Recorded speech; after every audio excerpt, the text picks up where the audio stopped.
know you can't fool Mother Nature. The instinct wins every time.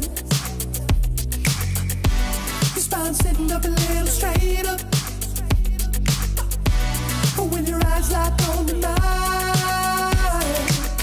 and I think... Bonjour à toutes et tous. Alors aujourd'hui, on vous convie à un café avec Raphaël Bénard. Raphaël, c'est Madame Merchandising de Citroën, la responsable du merchandising de Citroën. Bonjour Raphaël. Bonjour Cédric. Bienvenue, enfin bienvenue chez vous, j'allais dire. Merci. Raphaël, il y a deux questions rituelles. Thé ou café? Thé, s'il vous plaît. On va vous servir un thé, mais alors, dans quoi je vous sers un thé? Avant qu'on commence, moi je suis hyper content, parce que ça, ce sont vos tasses. Exactement. C'est grâce à vous si elles existent. Tout à fait. Laquelle vous choisissez? Eh bien, aucune de ces six-là. Non. Je vous ai réservé une petite surprise. Oh!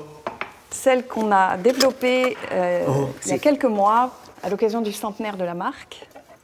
Oh. Voilà. Notre dernier bébé. Alors, vous allez nous l'expliquer, mais ça c'est des tasses, j'allais dire, qu'on a tous en tête. C'est des tasses un peu des années peut-être 20 ou 30, c'est ça?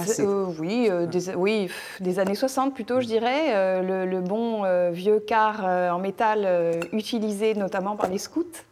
Ça vient de là, c'est ça alors? Ouais. Oui, c'est un matériel de camping qui a été beaucoup utilisé dans ces années-là et qui revient beaucoup à la mode. Et on a utilisé ce modèle dans l'esprit vintage des produits dérivés, de tout ce qu'on a développé l'année dernière à l'occasion du centenaire.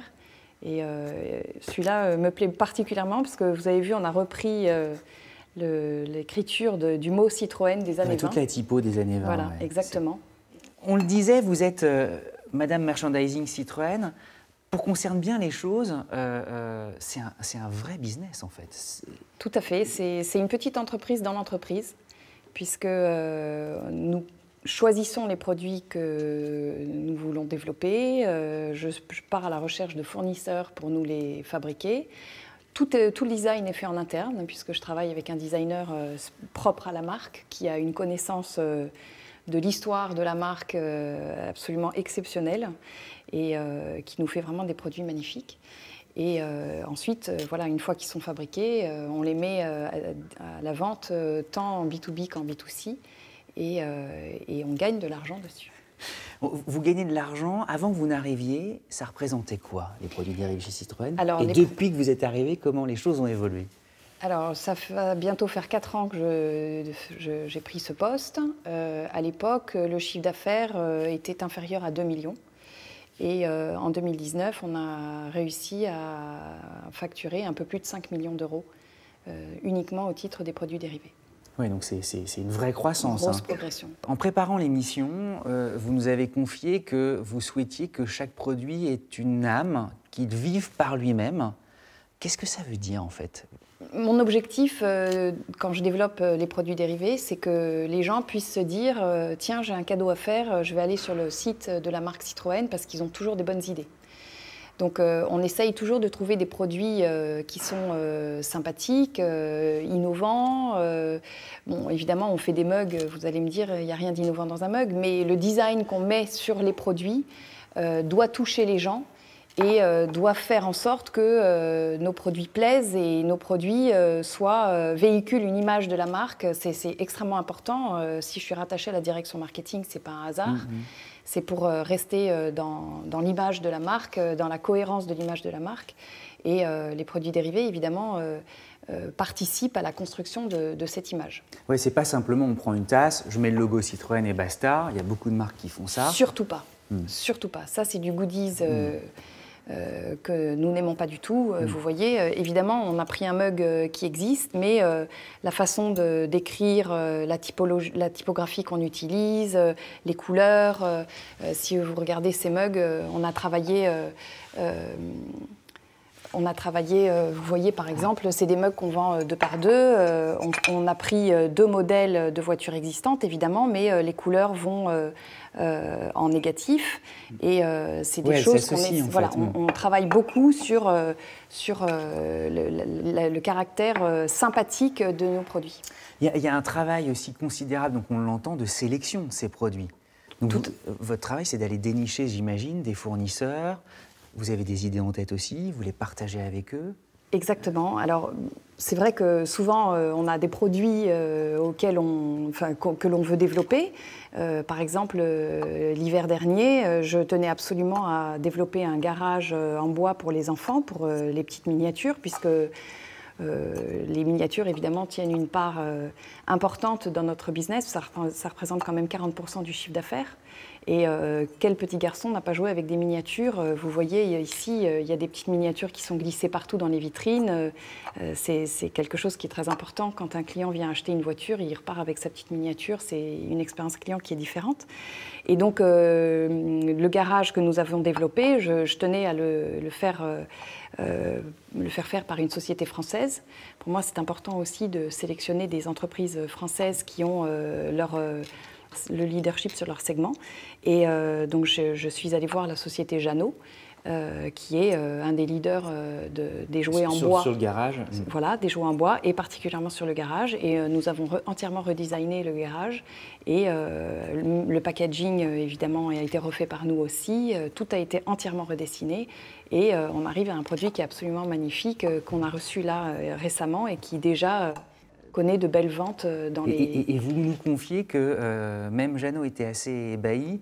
Il disait qu'il est presque mieux que leur propre produit. Exactement. Jeannot a même imaginé un moment prendre notre garage à leur catalogue à la place du leur. Donc bon, là, ça aurait été une consécration. On a une double surprise aujourd'hui. C'est super. Il y a effectivement cette tasse, mais vous nous avez aussi apporté d'autres objets. Alors, je vais vous montrer des produits que j'ai développés et pour lesquels il y avait pas mal de méfiance dans l'entreprise avant que je les lance. Alors, notamment nos belles chaussettes. C'est vrai que c'est inattendu. Ouais. C'est tout à fait inattendu. On n'imagine pas avoir des chaussettes dans un catalogue de produits dérivés. Je vous les offrirai, c'est promis. Et donc, on s'est bien moqué de moi avec mes chaussettes. N'empêche qu'on en a déjà vendu 2000 paires. 2000 paires.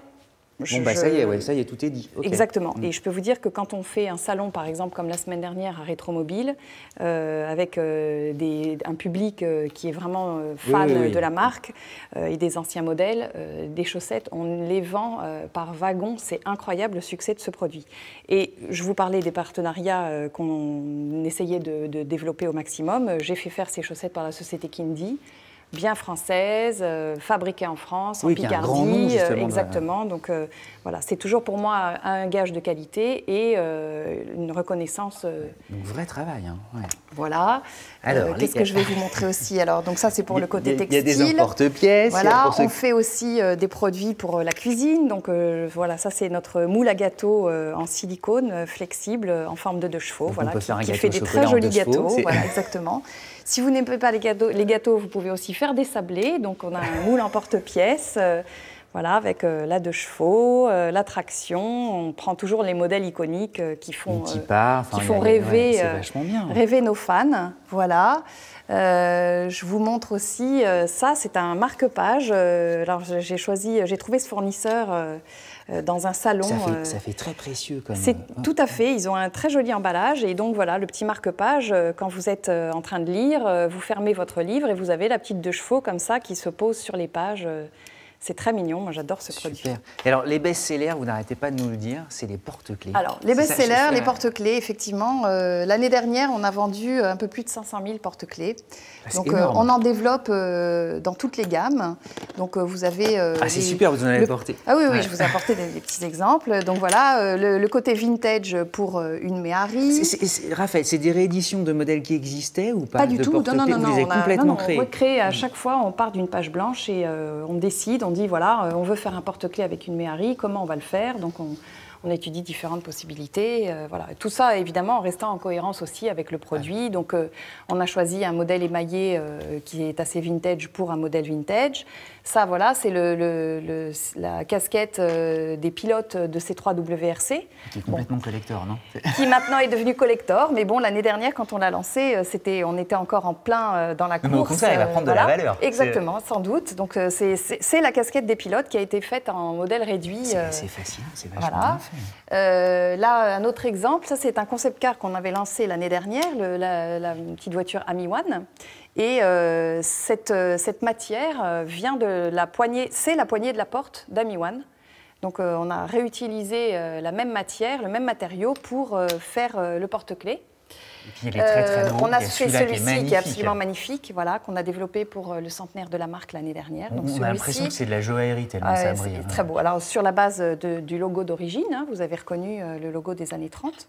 Et celui-ci, on a dû en vendre environ 300 000. 300 000 à peu près. 300 000 porte-clés uniquement de celui-ci. Là, vous avez, alors celui-ci est très joli. C'est Noël. Oui, c'est Noël. C'est toujours Noël avec les produits dérivés. Voilà. Et donc ça, c'est notre dernier bébé. C'est le même fabricant que nos petits. Non, mais tout le monde va les vouloir, là. On va se dire que tout. Et vous avez, voilà, la petite 2 chevaux qui a été développée en 3D. Ça plaît beaucoup, les porte-clés en 3D. Et vous avez une grande primeur, puisque ça, c'est le porte-clés 2020, voilà, qui est en train d'arriver, qu'on a fait fabriquer et qu'on a lancé en 600 000 exemplaires. Il y a certainement des collectionneurs férus de porte-clés, ils vont adorer hein, quand ils vont voir certainement, tout ça. Certainement. Et il y a le Monopoly voilà. surtout. Alors le Monopoly, ça c'est le succès de 2019 qu'on a créé pour le centenaire, qui m'a pris des heures et des heures et des heures de travail parce qu'on a voulu vraiment soigner le détail à l'extrême. Alors la rue de la Paix, elle est remplacée par quoi? Alors on a remplacé toutes les rues, puisqu'évidemment on n'achète pas des rues, on achète des voitures. Donc sur le plateau, je vous montre rapidement. Donc le plateau qu'on a entièrement redessiné, vous voyez.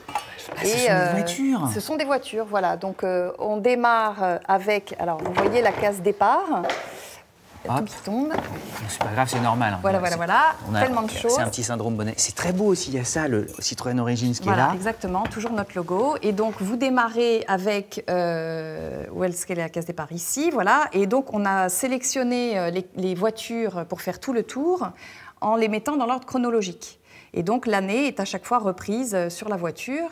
Les gares ont été remplacées par des concept cars. On a même redessiné, vous voyez, les cases où on devait avoir les sociétés d'électricité, tout ça. Donc, c'est devenu le péage d'autoroute, le stationnement payant, la compagnie d'assurance. Et à chaque fois, le picto a été refait. La caisse prison qui est toujours là. Voilà. Alors, les 4 coins sont imposés par Monopoly. Ça, on n'avait pas le droit de le changer. Et y compris les cartes chance et les cartes caisse de communauté, les questions ont été refaites pour coller à l'histoire de la marque. Citroën. Exactement. Oh, vachement bien. Exactement. Tous ces produits, on peut se les procurer, on le disait, sur le site. Tout à fait. Mais on se le procure aussi aux événements. Exactement. Alors, et on peut venir ici aussi dans une concession. Exactement. Alors, les concessions prennent de plus en plus ces produits pour les donner et les vendre. Comme dans les vitrines que vous avez pu voir ici, c'est un des exemples qu'on a lancé il y a 2 ans avec la maison Citroën, où on a intégré toutes ces... On est content parce qu'effectivement, on vend des voitures, mais on vend aussi vos produits. Exactement, on vend beaucoup de produits ici, tout à fait. Ils ont beaucoup de succès dans le quartier. C'est très intéressant, effectivement, de voir que les clients qui achètent des voitures, qui sont fans de la marque, viennent aussi acheter nos produits dérivés dans un environnement automobile. Mais pas que, puisque, comme vous l'avez dit, on vend sur notre site internet, qui est en pleine expansion. Alors, il est très récent, hein, notre site, il date d'il y a 2 ans.